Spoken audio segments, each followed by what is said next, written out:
তাদিয়া, তোমার ছবিতে আমার আম্মুর আমি দেখাইছি, তোমার ছবি দেখে আমার আম্মু অনেক পছন্দ করছে, কইছে তোমার আমাদের বাসায় নিয়ে আসতাম। কি বলো, তাই নাকি? তাহলে আমি কবে আসবো? আরে আসো আসো, একদিন সময় করে তুমি চলে আসো।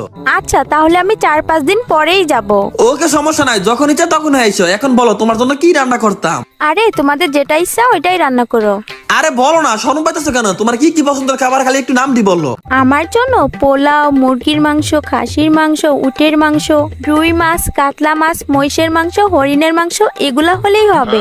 এত কিছুর কথা কইলা, কিন্তু গরুর মাংস কথা কইলা না কেন? আসলে আমি গরুর মাংস খাই না, আমার গরুর মাংস খাওয়া নিষেধ। কি? তার মানে তুমি Hindu? I high high high high রে, আমার লাইফটা শেষ। আমি এতদিন একটা হিন্দু মেয়ের লগে প্রেম করছি, আমার জীবনটা তুই শেষ করে দিছ।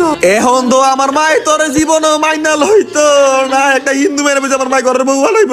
এই বটের বসা বট, কথা না শুনে শুধু চিল্লাচিল্লি করস। আমি হিন্দু না, আমি মুসলমান। আমি গরুর মাংস খাই না, কারণ আমার ডায়াবেটিস।